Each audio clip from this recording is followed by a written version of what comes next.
আমার মনের মরণ হইছে আগে। 2023 সালের নভেম্বর মাস ফেসবুকে ভাইরাল হয় গান বাংলা টেলিভিশনের প্রধান নির্বাহী কণ্ঠশিল্পী কৌশিক হোসেন তাপস ও চিত্রনায়িকা শবনম বুবলির গোপন প্রেমের খবর, যেটি প্রকাশ করেন চ্যানেলটির চেয়ারম্যান ফারজানা মুন্নি, যিনি তাপসের স্ত্রী। যখন করার কিছুই নাই। মুন্নি দাবি করেছিলেন বুবলি তার স্বামীর সঙ্গে প্রেম করছেন। শুধু তাই নয়, তাপসের সন্তানের মা হওয়ার জন্য নাকি উঠে পড়ে লেগেছিলেন এ নায়িকা। এরপর অপু বিশ্বাসের সঙ্গে কথোপকথনের একটি অডিও বার্তায় তিনি চাঞ্চল্য করে তথ্য দেন। যে রাতে ফেসবুকে স্ট্যাটাসটি দিয়েছিলেন, তখন তাপসের সঙ্গে গান বাংলা টেলিভিশনের অফিসে একান্তে সময় কাটাচ্ছিলেন বলে জানান মুন্নি। তখন ভিডিও কল দিলে এ নায়িকা দৌড়ে গিয়ে বাথরুমে লুকান। তার দাবি ছিল সাকিবের উপর প্রতিশোধ নিতে তাপসকে ঢাল হিসেবে ব্যবহার করছেন তিনি।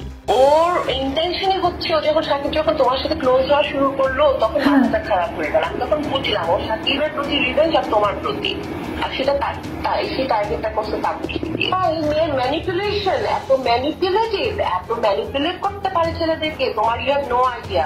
মুন্নি ছিলেন শেখ হাসিনার ব্যক্তিগত বিউটিশিয়ান। স্বাভাবিকভাবে তাদের মধ্যে ভালো সম্পর্ক। সেই সুবাদে স্বামীর পরকীয়ার কথা তাকে জানান। এরপর তাপসকে ডেকে শাসান এই স্বৈরাচার। পরে তাদের ঝামেলা মিটমাট করে দেন। তবে কল রেকর্ড ফাঁসের পর দেশের মানুষ তো তাপসের অপকর্মের কথা সব জেনেই গেছেন। পাপ ঢাকতে দ্বারস্থ হন বিতর্কিত উপস্থাপক শাহরিয়ার নাজিম জয়ে। স্বামী স্ত্রী মিলে তাকে সাক্ষাৎকার দেন।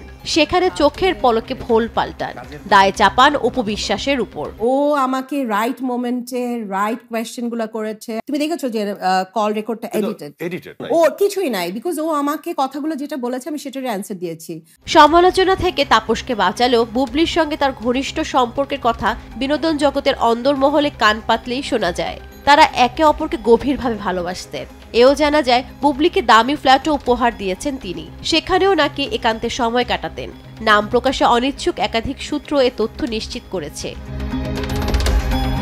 এদিকে চলচ্চিত্র পরিচালক ও কন্টেন্ট ক্রিয়েটর স্বপন চৌধুরী জানিয়েছেন, বুবলিকে বিয়ের সিদ্ধান্ত নিয়েই ফেলেছিলেন তাপস, শেষ পর্যন্ত পেরে ওঠেননি। তাপস মোটামুটি ডিসিশন নিয়ে ফেলেছিল উনি বুবলি ম্যাডামকে বিয়ে করবেন, এমন একটা কথা ছিল। বুবলি ম্যাডামের কেলেঙ্কারিটাকে আপনারা একদম সাইডে রাখতে পারেন না, এটা একটা ঘটনা ছিল। মূলত খেলা হবে নামে একটি সিনেমার প্রযোজনার ঘোষণা দিয়েছিলেন তাপস। সেটিতে নায়িকা হিসেবে বুবলিকে নেওয়া হয়। এর সূত্র ধরেই তাপস বুবলি কাছাকাছি আসেন। নিউজ ডেস্ক, দেশ টিভি।